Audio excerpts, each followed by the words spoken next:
go through, it's called a bop series here, and this is a foot ankle piece to start off with, right? We're going to work on how to get the foot ankle mobility in the subtalar and the talus-femoral joint to be a whole bunch better. Okay. Okay.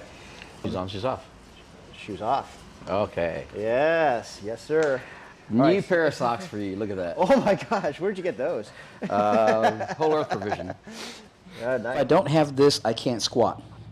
If I do this and I can't lift up very far and I have a limitation, then my squat will turn into like me kind of more bending over. This is my limit of dorsiflexion.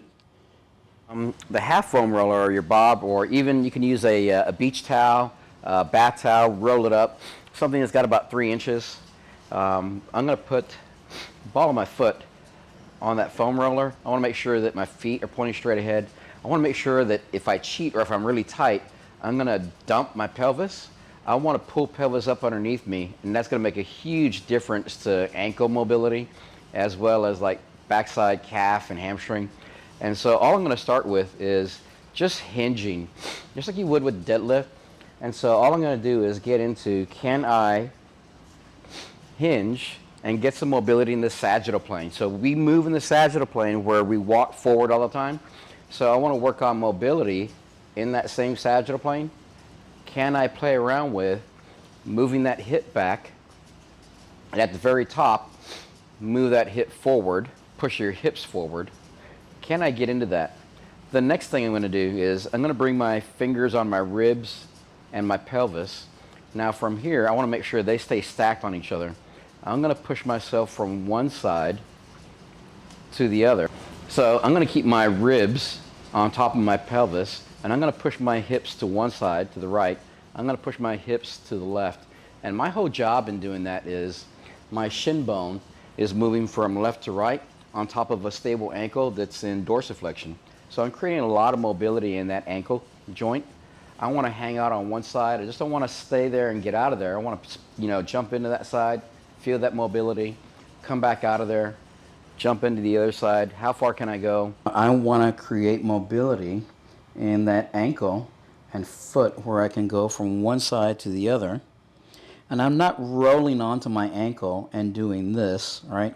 I'm trying to keep that foot stable. I push my hips to the left, and I tend to open up that arch on the left and flatten out on the right, and there's less weight on the right. And all I do is move from one side to the other like I have a wall in front of me, can't stick my butt out. That's how you compensate, trying to work around a limitation in mobility.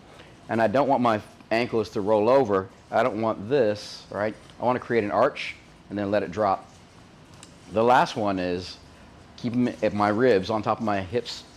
I'm going to rotate to one side and the other, right? My ribs staying on top of my pelvis, make sure that I don't cheat and over-rotate from upper body, and it looks like, oh man, I got this great mobility. What this does is, once I get to as far as I can go on my right side, my foot is what's keeping me from moving on this side. I go to the other side, and this is my foot on this side that's keeping me from going to the left. So my foot becomes my limiting factor, my ankle becomes my limiting factor.